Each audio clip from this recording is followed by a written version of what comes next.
Hello friends, this is Panjwani again. Friends, JSP MySQL का एक और प्रोजेक्ट का डेमो आज मैं आपको दिखाने वाला हूँ। प्रोजेक्ट का नाम है study notes sharing site project. तो फ्रेंड्स, इस टॉपिक पे मैं ऑलरेडी प्रोजेक्ट बना चुका हूँ पाइथन पे एंड PHP पे एंड .NET पे, and this time I will create in JSP MySQL। So friends, ये हमारे प्रोजेक्ट का फोल्डर है, इसको मैं स्टार्ट कर देता हूँ। तो यहाँ पे मैंने MySQL का यूज़ किया है, तो MySQL के लिए मैंने XAMPP का यूज़ किया है और XAMPP को मैंने यहाँ पे स्टार्ट कर दिया है, XAMPP का अपाचे और XAMPP का MySQL।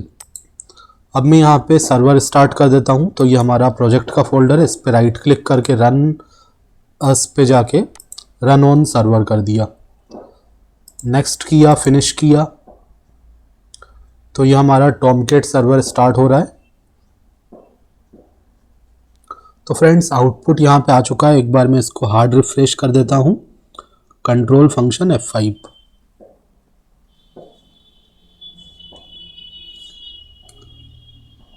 ओके, तो प्रोजेक्ट यहाँ पे ओपन हो चुका है। मैं इसका डेटाबेस भी आपको डिस्प्ले कर देता हूँ। तो हम लिखेंगे local host and PHP MyAdmin के अंदर जाएंगे। तो क्योंकि हमने XAMPP स्टार्ट कर लिया है तो ये PHP MyAdmin यहाँ पे ओपन हो गया। अब इसमें हमारा जो डेटाबेस है उसका नाम है नोट्स शेयरिंग। तो ये हमारा डेटाबेस है, इसमें 3 टेबल्स हैं। ठीक है, तो ये आप देख रहे हैं फ्रंट पेज। फ्रंट पेज में नेविगेशन में कुछ लिंक्स दिए हैं, एक हमने इमेज यूज़ कर ली है एंड नीचे कुछ हमने टेक्स्ट वगैरह लिखा है, एक डिज़ाइन बना लिया है। ओके, एंड नीचे फुटर है, फुटर में जो भी आपको नाम वगैरह देना है आप दे सकते हैं। दिस इज अबाउट पेज, एक इमेज दे दिया एंड कुछ कंटेंट को लिख दिया, and this is the contact us page.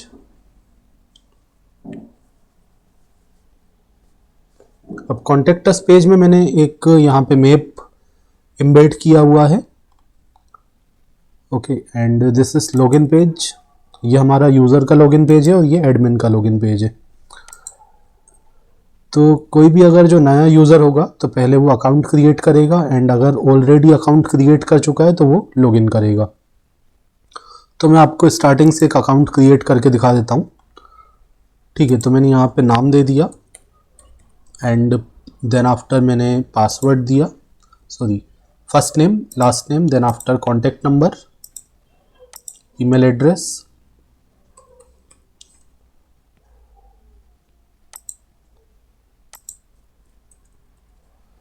उसके बाद पासवर्ड। फिर आपको अपना ब्रांच सेलेक्ट करना है एंड फिर आपको बताना है कि आप स्टूडेंट हो टीचर हो। तो मैंने स्टूडेंट को सिलेक्ट कर लिया। तो कोई भी रजिस्टर कर सकता है, स्टूडेंट भी या टीचर भी। सबमिट कर दिया तो रजिस्ट्रेशन सक्सेसफुल का मैसेज आ गया एंड उसके बाद हम यहाँ पे लॉगिन करेंगे। तो ईमेल आईडी हमें एंटर करना है और पासवर्ड एंटर करना है। तो अगर सही यूज़र नेम, सही ईमेल आईडी, सही पासवर्ड हम देंगे तो हमारा ये लॉगिन सक्सेसफुल हो जाएगा। एंड उसके बाद सबसे पहले यूज़र को क्या डिस्प्ले होगा, प्रोफाइल पेज डिस्प्ले होगा। यूज़र चाहे तो अपनी प्रोफाइल को अपडेट कर सकता है, यहाँ से हम अपनी प्रोफाइल को अपडेट कर सकते हैं। ठीक है, प्रोफाइल में आप contact number, name, last name, ये सारी चीज़ें अपडेट कर सकते हो, ब्रांच वगैरह। बट ईमेल आईडी को मैंने यहाँ पे रीड ओनली रखा है, ईमेल आईडी हम अपडेट नहीं कर पाएंगे। अपडेट कर दिया तो आप देखो यहाँ पे कॉन्टेक्ट नंबर चेंज हो गया। ओके, आपको अगर पासवर्ड चेंज करना है तो आप यहाँ पे जाके पासवर्ड को अपडेट कर सकते हो। यहाँ पे ही मैंने लिंक दिया हुआ है, यहाँ भी हम जाके पासवर्ड को चेंज कर सकते हैं। एंड प्रोफाइल पे अगर जाना है तो यहाँ पे भी मैंने लिंक दिया हुआ है। जिस भी यूज़र ने लॉगिन किया वेलकम के साथ उसका नाम आ गया। एंड अब अगर हम देखें व्यू ऑल नोट्स, तो जो दूसरे यूज़र्स हैं, ठीक है, और भी मैंने कई सारे यूज़र्स बनाए थे, तो उन सब यूज़र्स ने जो नोट्स अपलोड किए होंगे तो वो हम यहाँ पे देख सकते हैं। लेकिन वही नोट्स यहाँ पे डिस्प्ले होंगे जिनका स्टेटस क्या होगा, एक्सेप्ट होगा। जब भी हम नोट्स को अपलोड करेंगे तो पहले उसका स्टेटस क्या रहेगा, पेंडिंग रहेगा। फिर एडमिन साइट से हम उसका स्टेटस चेंज करेंगे, देन आफ्टर अगर स्टेटस एक्सेप्ट होगा तो ही हमें नोट्स यहाँ पे डिस्प्ले होंगे। तो मैं आपको दिखाता हूँ नोट्स अपलोड करके। ये तो हो गया व्यू ऑल नोट्स, जिसमें बाकी सभी के नोट्स हमें यहाँ पे डिस्प्ले होंगे। ठीक है, चाहे वो हमारे थ्रू अपलोड किए हों, मतलब जिसने लॉगिन किया है उसने अपलोड किया है तो उसको दिखेगा, एंड किसी दूसरे यूज़र ने अपलोड किया है एंड स्टेटस एक्सेप्ट है तो वो सारे नोट्स हमें यहाँ पे डिस्प्ले होंगे। लेकिन व्यू माय नोट्स में अगर हम जाते हैं तो यहाँ पे वही नोट्स आएंगे जो इस यूज़र ने अपलोड किए हैं जिसने अभी लॉगिन किया है। ओके, तो अभी यहाँ पे कुछ नहीं है क्योंकि मैंने अभी अभी यूज़र क्रिएट किया था, तो अभी इसने कोई भी नोट्स अपलोड नहीं किए हैं। तो हम अपलोड कर देते हैं नोट्स को। तो मैं यहाँ पे अपलोड नोट्स पे जाता हूँ एंड यहाँ पे नोट्स को कर देता हूँ अपलोड। तो मैं ब्रांच सेलेक्ट कर सकता हूँ कि मुझे किस ब्रांच के लिए नोट्स अपलोड करना है। कोई दूसरी ब्रांच के लिए भी हम कर सकते हैं, इसमें कोई प्रॉब्लम नहीं है। ठीक है, तो मैंने यहाँ ब्रांच लिया एंड सब्जेक्ट लिया, मैंने लिखा जावा, एंड कोई भी मैं फ़ाइल सेलेक्ट कर लूँगा। मैं देख लेता हूँ मेरे पास कोई फ़ाइल होगी यहाँ पे। ठीक है, कोई भी हम image file, PDF file, text file, ये सारी फाइल्स हम डाल सकते हैं। तो ये मैं नोट्स फाइल डाल देता हूँ यहाँ पे एक।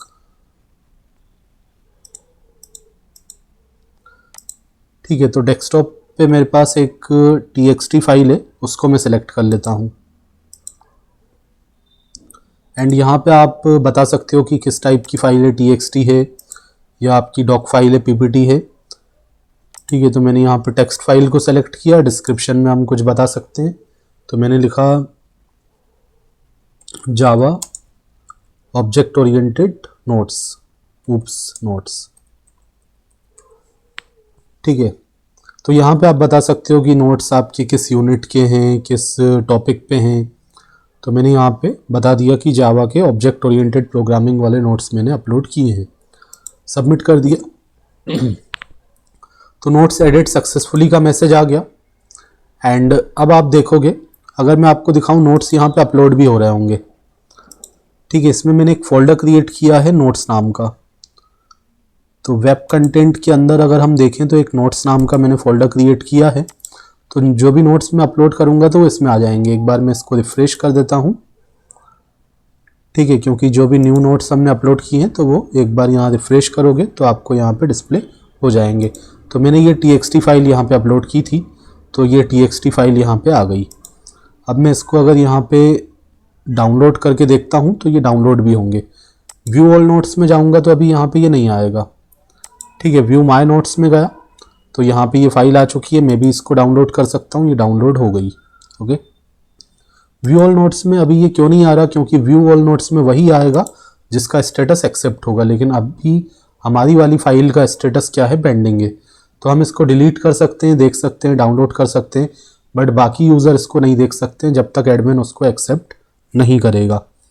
तो मैं आपको दिखाता हूँ एडमिन के थ्रू एक्सेप्ट करके। तो लॉग आउट करते हैं एंड एडमिन लॉगिन पे जाते हैं और एडमिन से करते हैं लॉगिन। तो एडमिन से लॉगिन करने के लिए मैंने नाम दिया, पासवर्ड दिया एंड कर दिया लॉगिन पे क्लिक। तो सक्सेसफुल का मैसेज आ गया एंड यहाँ पे हमें दिख रहा है कितने नोट्स अभी पेंडिंग में हैं, कितने एक्सेप्ट हम कर चुके हैं, कितने टोटल नोट्स कितने हैं, 2 4 1। ठीक है, टोटल 6 नोट्स हैं, कुछ रिजेक्टेड में हैं। ठीक है, जो हमने रिजेक्ट कर दिए होंगे एडमिन के थ्रू। ओके, तो मैं पेंडिंग वाले को देखता हूँ, चाहूँ तो मैं यहाँ पे जाके क्लिक कर सकता हूँ तो भी ओपन हो जाएगा, या फिर यहाँ पे भी हमने लिंक दिया हुआ है पेंडिंग, एक्सेप्टेड, रिजेक्टेड, ऑल। तो ऑल में तो सभी आ जाएंगे, चाहे वो पेंडिंग वाला हो, रिजेक्टेड वाला हो, एक्सेप्टेड वाला हो, सब आ जाएगा। ठीक है, तो मैं चले जाता हूँ अभी पेंडिंग वाले में। यहाँ पे 2 यूज़र्स के नोट्स मुझे यहाँ पे दिख रहे हैं।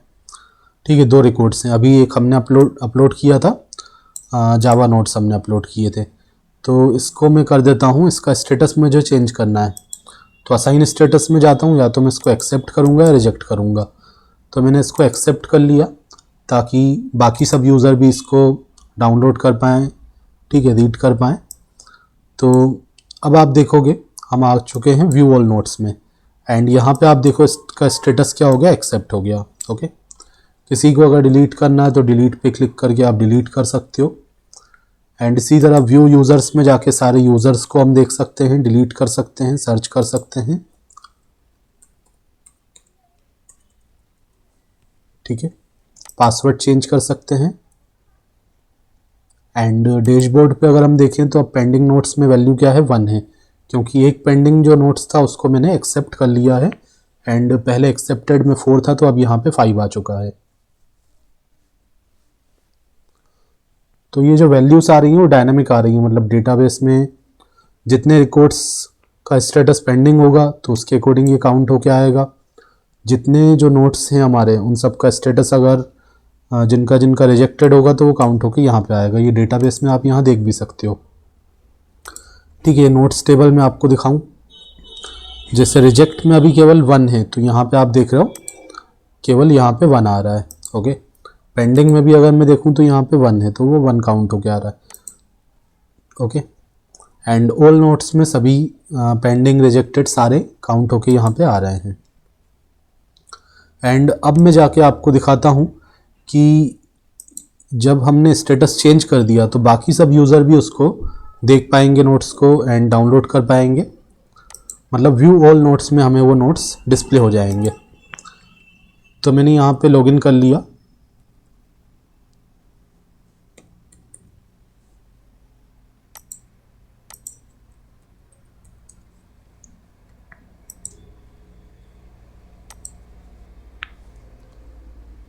तो मैंने जो नया यूज़र बनाया था उससे मैंने लॉगिन किया एंड जो नोट्स मैंने अपलोड किए थे उसका स्टेटस अगर मैं चेक करूं यहाँ पे तो मेरा जो स्टेटस है वो एक्सेप्ट हो चुका है। एंड व्यू ऑल नोट्स में जाके अब मुझे ये वाले नोट्स भी यहाँ पे डिस्प्ले हो रहे हैं। कोई दूसरा यूज़र, मेरे जो नोट्स थे वो तो मुझे डिस्प्ले हो रहे हैं एंड कोई दूसरा यूज़र भी इसको डाउनलोड कर पाएगा। ओके, मैं आपको किसी दूसरे यूज़र से लॉगिन करके दिखा देता हूँ। ठीक है, एक और यूज़र मैंने क्रिएट किया था उससे मैं लॉगिन करता हूँ। तो लॉगिन सक्सेसफुल हो गया। एंड यहाँ पे अगर मैं आपको व्यू ऑल नोट्स में जाके दिखाऊं तो ये अशोक नाम के यूज़र से मैंने जो नोट्स अपलोड किए थे वो यहाँ पे डिस्प्ले हो रहे हैं एंड इसको मैं चाहूँ तो डाउनलोड कर सकता हूँ। एंड जो दूसरे भी मैंने अपलोड किया है वो सब भी मैं डाउनलोड कर सकता हूँ। ठीक है, जो दूसरे यूज़र्स ने किया है एंड जो मैंने किया है वो भी मैं आप डाउनलोड कर सकता हूँ। ओके, तो व्यू माय नोट्स में केवल वही नोट्स डिस्प्ले होंगे जो इस पार्टिकुलर यूज़र ने जिसने लॉगिन किया है उसी को डिस्प्ले होंगे उसके notes. And view all notes में बाकी सारे यूज़र के नोट्स आएंगे अगर स्टेटस क्या होगा, एक्सेप्ट होगा। तो एडमिन का काम है नोट्स को वेरीफाई करना, अगर नोट्स सही हैं तो उसको एक्सेप्ट कर लेना, अदरवाइज रिजेक्ट कर लेना। अगर एक्सेप्ट कर लिया तो बाकी जो स्टूडेंट्स हैं या टीचर्स हैं वो भी उस नोट्स को रीड कर सकते हैं एंड डाउनलोड कर सकते हैं। So this is the study note sharing site project. ठीक है, अगर मैं आपको इसका थोड़ा सा कोड वगैरह दिखाऊं किस तरीके से मैंने किया है। ठीक है, एडमिन फोल्डर के अंदर हमने सारी एडमिन की फाइल्स रखी है, मतलब एडमिन के लॉगिन होने के बाद जो फाइल्स आएंगी वो हमने यहाँ पे रखी हुई हैं एडमिन फोल्डर में।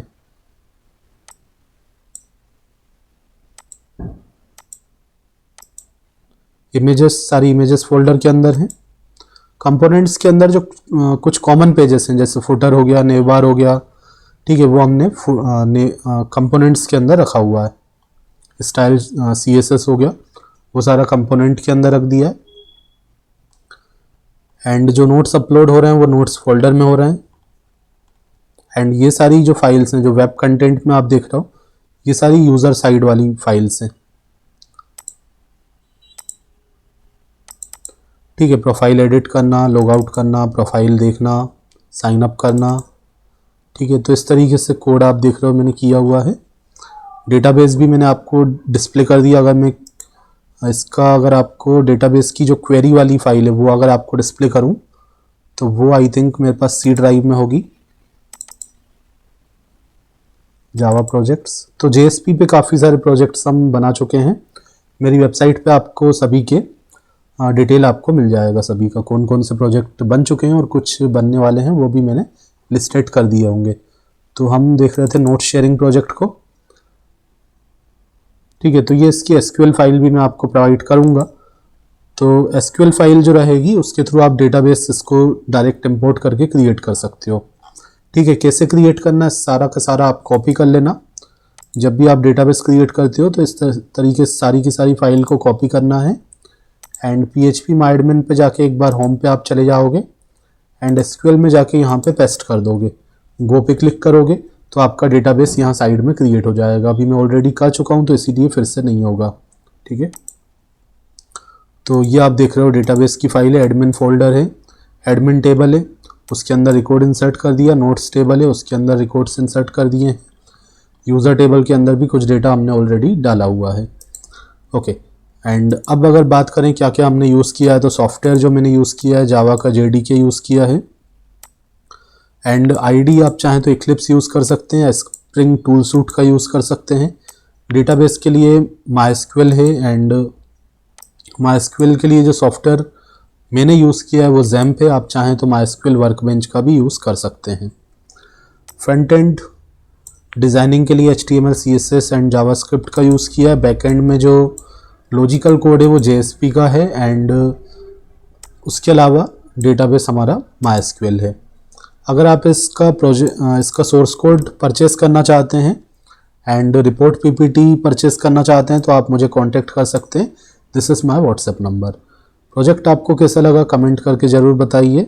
मिलते हैं नेक्स्ट वीडियो लेक्चर में। अगर आपके पास कोई नया आइडिया है किसी टॉपिक का तो वो भी आप मुझे बताइए, उसका डिटेल आप मुझे सेंड कर सकते हैं। इन फ्यूचर में उसका भी प्रोजेक्ट बना सकता हूँ। Thanks for watching.